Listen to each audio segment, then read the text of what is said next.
What's up everyone, welcome back to the Hardcore Fab Shop and to another Shop Talk video. In today's video we're going to be talking about polishing aluminum again. Now some of you might have seen the video I did there a while back where I was using some of the stuff that you get from Harbor Freight and just a regular cordless drill and tried to polish up some wheels that were identical to these right here. And I'm not going to say it went bad, but it definitely didn't look like this. Now those wheels are going to be on the inside duals of my Hookers and Blow build truck that I'm working on right now.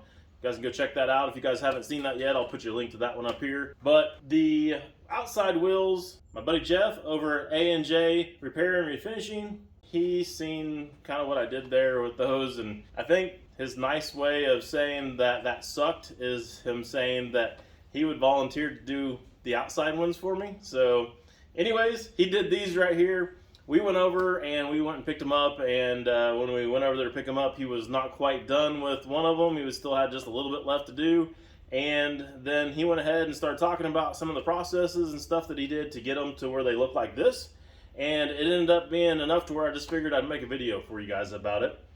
So yeah, I guess we'll just flash to that right now. I recognize that. Well, firewall's getting pretty close to being done. Oh yeah. There's the man.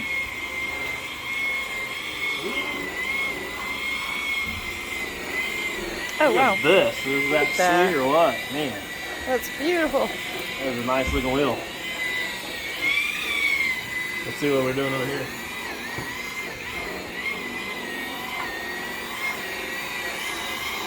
How's it going? It's going, man. Looks like you're about there. It's about. Cool. We'll let you finish that stage, and then maybe show us what all we got going on. Yep. I don't know. We'll just sit back and watch. Okay.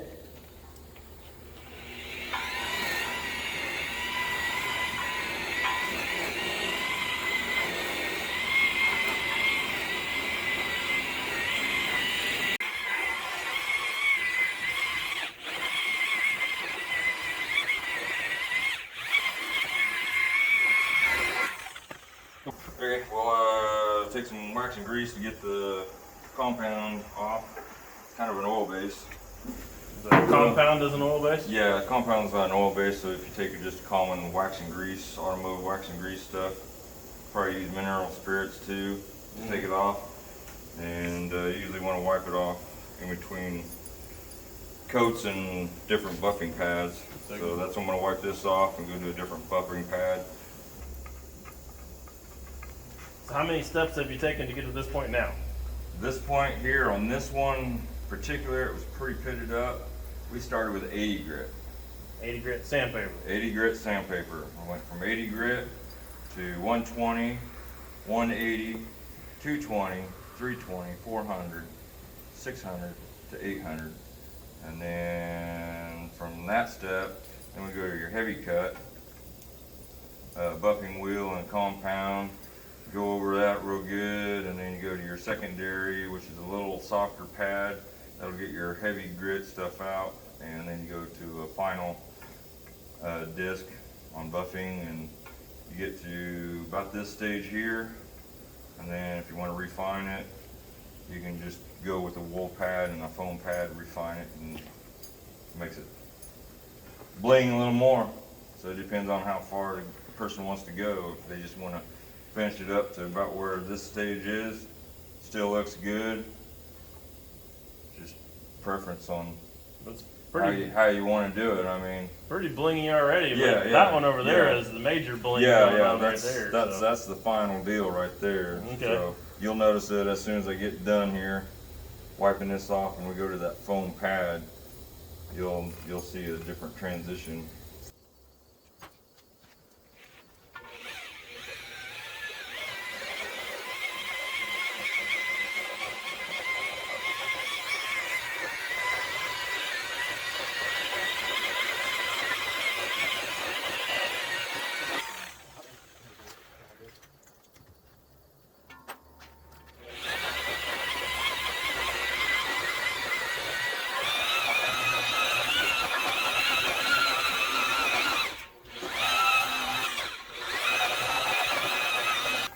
That's already looking good. Yeah. Yeah. And you can tell that there's a haze of shit still on there that'll Yeah, come we'll wipe off. it off after we get all this off. It'll come out. Usually if you use a micro towel, it'll Get the kind last of little work bit. itself, work all that little magic in there. Yeah, this was the worst out of them all. Well, that's saying something if that's the worst one. It was pretty bad.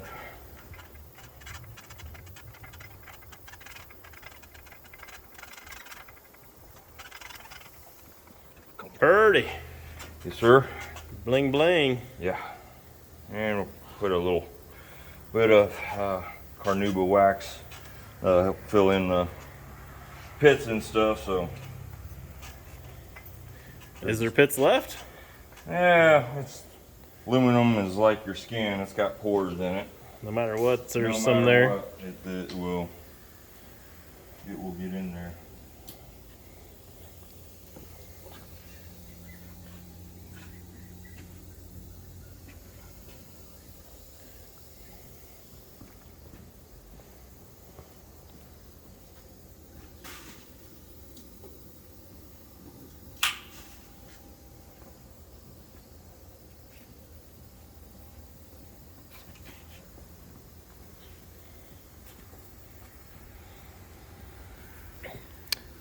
So that's just regular car wax, It's carnauba.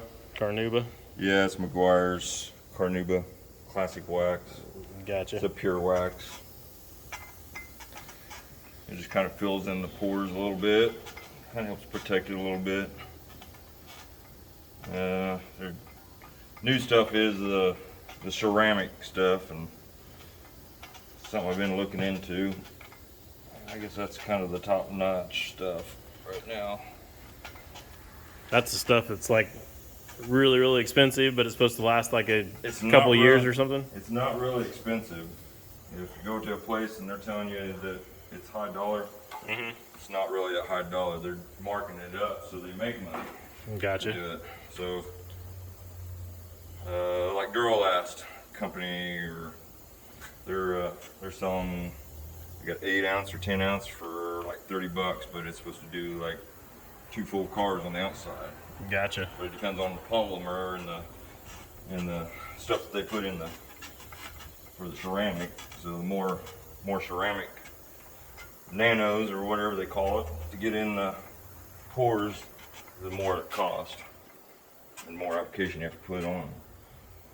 So there's places that are charging like starting at like $500 just for a 1-year warranty deal, and then they got some that are $1,000 that's supposed to last for 5 years. Really? That's crazy. Yeah.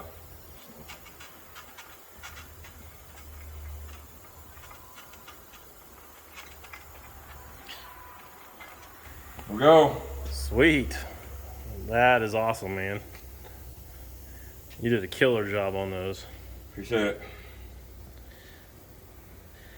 Well, you want to show us these products over here that you've used? Yeah. So we went through all the sandpaper steps. I mean, everybody knows about sandpaper. So Yeah, just up to 800 grit, right?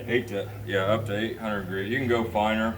You can Okay. go up to 1,000 grit. It might cut you buffing time, and you don't have to use the heavy cut disc. Okay. Like I said, this thing will take aluminum off. You can see that Yeah. there's aluminum on that, so it cuts pretty hard. Gotcha. So yeah, if you went to a finer sandpaper, you can go just directly to the second cut. So what's the names on these here? These are Zephyr. Zephyr. Yeah. Okay.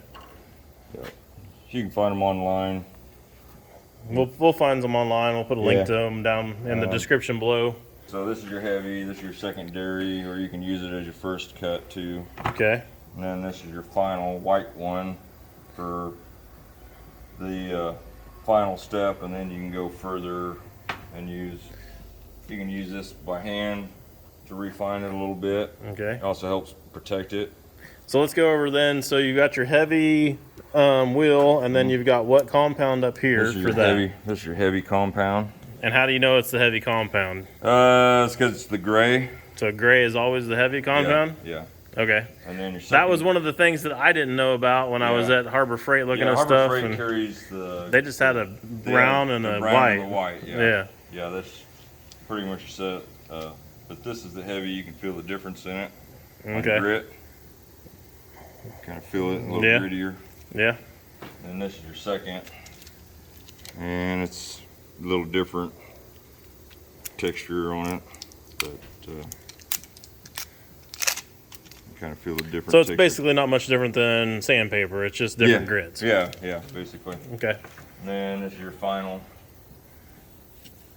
Fair enough. Yeah. I'm getting it all dirty. That's all right. It gets dirty when you get polishing. And then I use this on a wool pad, buffing pad.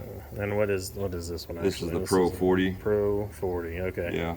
And you can hand polish it. I mean, you can do a piece of aluminum trim in your doorway or whatever, or on your door handle. You can use it on chrome, and it gets the oxidation off pretty fast. Cool. And then I refine it with this deswirler 3M 6068 with a foam pad. Gotcha. So, yeah. And then we've got the wax over here. The last one. This is just Carnauba Pure Wax. Just kind of helps fill in the pores so it doesn't trap a bunch of trash in it. So. Bad word. And then this is your cleaner for your wheels. Gotcha. So you just run the wheels over that as you're going, and that cleans them up. Yep, just like that. You know, Okay. Clean them bad boys up. Just keep your fingers out of the way because it'll chew it up like a bear trap. I would imagine. And this is what I use to clean the holes out with. Oh, okay. It's a little Harbor Freight deal. I just put it in a cheap die grinder. Gotcha. So And that's what I use. And I've used this probably. Well, you use this on Old Crow. Okay. On the polishing on the valve covers. Valve covers. I use this to do Old Crow and stuff like that. Yeah. So it works for all kinds of different stuff. Yeah, it works for all kinds of stuff. And then your cleaner here that you were using. It's just wax and grease. A wax and grease remover. You can get any common wax and grease off the shelf. Gotcha. Anywhere. Yep. You know, for prepping paint. Sure.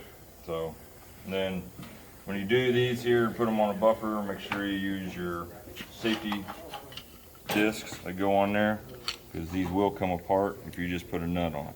Really? Okay. So you always want to put the safety deals on here. So that holds this metal part together. Holds the metal part together and keeps it from coming apart. Okay.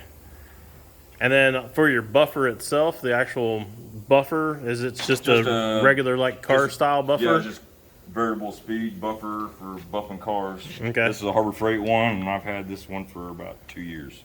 Cool. Well, that's good to hear then. Yeah, yeah. And you're in a body shop scenario, so yeah. In a body shop scenario, about everything that comes out of the shop here is cut and buffed before it goes out the door. So it's not like just home once a year usage. This is actually pretty heavy usage. It gets used every day. Right on. Quick change, little deal.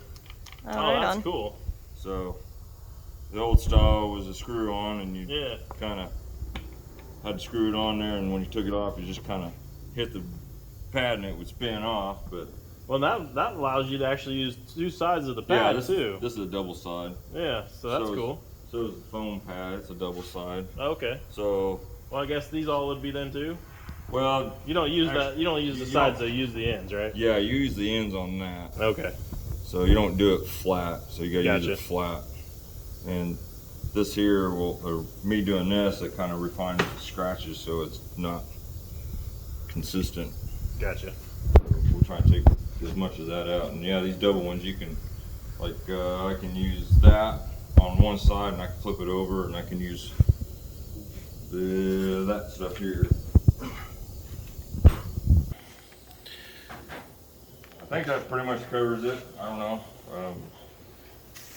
You got different wool pads. This is the one I use. Okay. The 5753, that's the quick change, but they make another one that's a screw-on type, which is more common. That was the first generation of the wool pad, which has been around forever. Gotcha. So, but this is the one I use. Sweet.